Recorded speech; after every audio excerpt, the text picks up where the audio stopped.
Hey everybody, welcome back to Video Game Esoteric. I got a fun and exciting video for you guys today because over the weekend, the holiday break, in fact, Infidelity released his Teenage Mutant Ninja Turtles port from NES to the Super Nintendo. It has an MSU1 soundtrack, it has the ability to run at twice the speed of the NES game, and it really just is now, in my opinion, the definitive version of one of the best NES games of all time. And Infidelity's been absolutely killing it with these MSU1 ports. He just recently did Mike Tyson's Punch-Out, which still might be my favorite of his work. Before we get far involved though, do me a huge favor, go down below, hit like and subscribe, and ring that notification bell, definitely helps us out. And if you feel so inclined and want to support the channel, got a Patreon link down below as well. But you'll see right here off the top, not only do you get the actual content of the game, but you get a ton of different palettes, and you're also going to get different soundtracks as well. Now if you just want this on the Super Nintendo without any of the MSU1 sound support, you can totally do that using the original NES soundtrack and music with all of these enhancements. Or you can go double speed with the MSU1 soundtrack and just basically make this feel like the director's cut of Teenage Mutant Ninja Turtles. And there also is a full cutscene at the beginning of the game that unfortunately is from the TV show, so it's not anything I can show on YouTube if you guys actually want to watch this video. So sometimes that is unfortunate, but we do the best we can around here. But I still remember the first time I played Teenage Mutant Ninja Turtles on NES, and I absolutely fell in love with the game because when I was growing up, turtles are absolutely everything. I had the sleeping bag, I had the birthday party, I had the bed sheets. If it had Teenage Mutant Ninja Turtles on it, it was something I wanted to own as a kid. And I still remember playing this game over and over again and getting stuck obviously at the dam level with all of the different electrical seaweed, which is going to happen in this video as well. But that's kind of the fun thing about Teenage Mutant Ninja Turtles. If you played it back in the day, you have your own distinct memories of where you got stuck, how much fun you had with the game, and what you thought of it. I've always thought it's fun that this is made by quote-unquote Ultra Games, which is just Konami getting around Nintendo's limits on how many games a year you could publish, because Nintendo was worried about another video game crash because of shovelware, but it seems that they completely forgot about that when the Wii came out because they went right back to doing what they were trying to avoid here. But that was what happened back in the day. You had to be tricky with the name of your publisher so you can actually publish more than the set amount of NES games a year. Now you will see here the slowdown that would have been in the NES is here, but we can actually bypass, and I'll explain that in just a little bit on how that actually works because it is hidden within the game.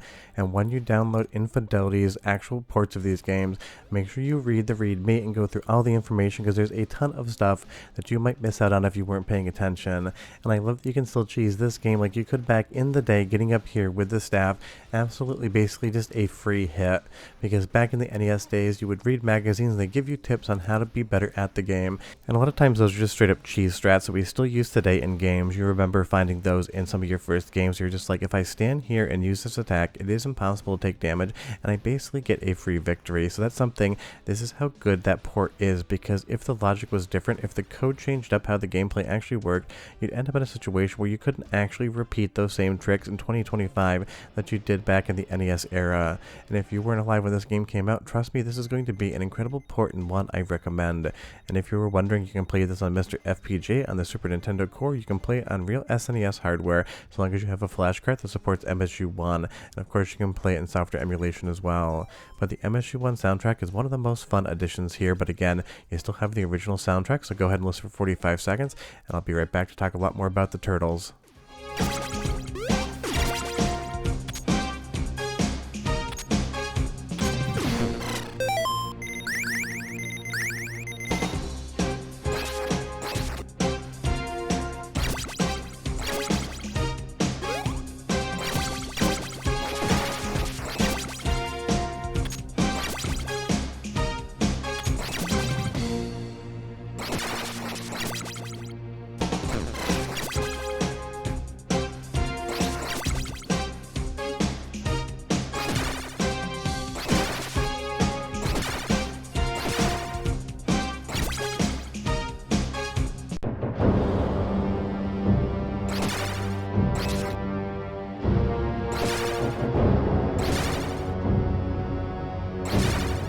I love just how dramatic the boss music is, but again, if you just want that NES original, you have that here as well in the actual menu with pizza icons, slices as being left and right. I absolutely love that. Infidelity, he nailed that one. You're going to see you get different versions, including the MSU1 version, so you can go ahead and kind of pick whichever soundtrack you want. So if you're one of those purists that wants the NES originals with just a little bit more performance on Super Nintendo, you totally get that as well.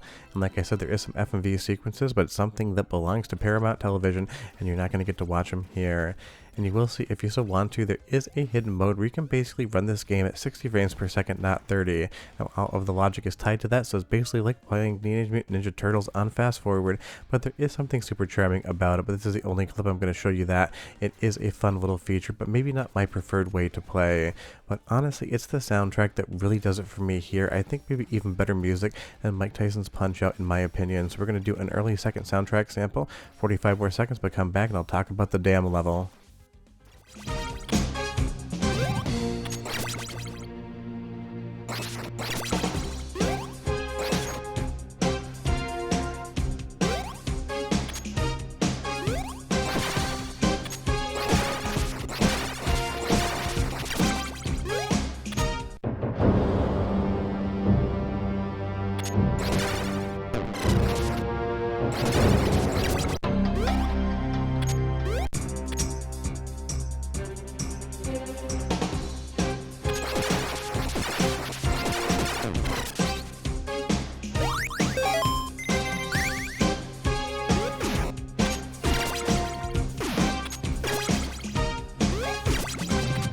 Just wanted to give you a little bit more of that first soundtrack sample because we did switch over to the boss music, but I love how intense it is, how you get that kind of fun bass in the background. Now, if you're not aware, MSU1 audio isn't something that the Super Nintendo can do natively. It is an add-on chip, at least as far as the imaginary versions of it are concerned, because it is done in code. And we've had it on the Super Nintendo for a long time, but that's where you get stuff like full motion video and basically red book quality audio out of the Super Nintendo, whether you're on FPGA or original hardware. And it even works in emulation as well, so it really is a fun thing. And that's one of the reasons I love these ports. Hearing these new soundtracks for games that I know, love, and remember from back in the day is just a really fun combination. But obviously this is still the NES Teenage Mutant Ninja Turtles, so you're either going to love the game, you're going to hate the game, or you're going to be somewhere in between. None of these ports are going to make you change your mind as to what you think about the titles, because they are still the exact same game, all of their flaws and all of their successes built into them. And for me, this is just one of those things. This game is pure nostalgia, just like the Konami arcade releases, the original and Turtles in Time. But I still remember getting this game for Christmas and being absolutely excited for it, because again, back in the day, Turtles were life, nothing else mattered. And even today, I still enjoy sitting down and playing this one, but I will say the difficulty is legendary, and it doesn't let up in this port whatsoever either, because this area right here, not the hardest thing in the world, but it would take you some time to get through it. But then when you get to the actual dam level, trying to defuse the bombs in a certain set period of time, it might be the cruelest thing that anyone's ever developed for an actual video game, and still to this day is something that is going to beat you like 9 out of 10 times. And I love that Infidelity just left it alone. Could have definitely made it easier, could have increased the timing here, could have even had a feature basically just to skip the whole damn thing. But this is one of those things, just make it as hard as it used to be, and you're in for a treat as well as an absolute punishment. And that's going to be soundtrack sample 3 time as well, because I love the music in the dam, even though every time I hear it, that childhood anxiety definitely wells up knowing that I've only got about 2 minutes until I am dead. So go ahead and listen for 35 seconds and I'll come back and talk just a little bit more.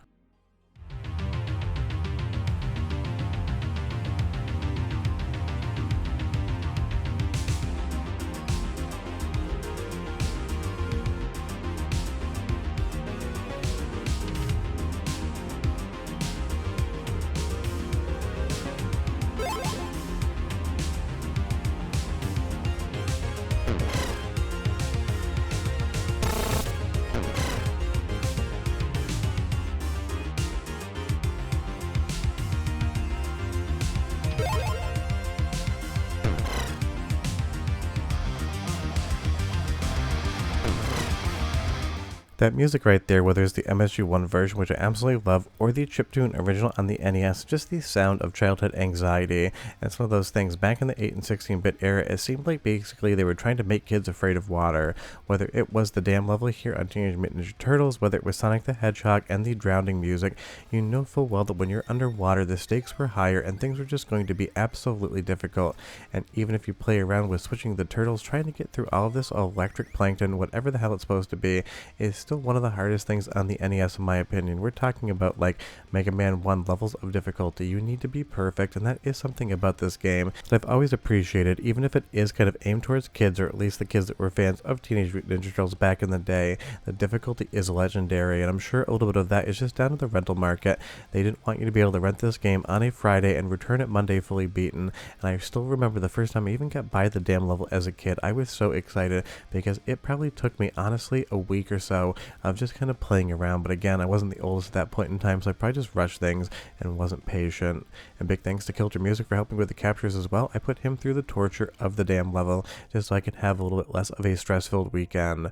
But we're done. The link's down below, and I'll see you guys next time. Bye-bye.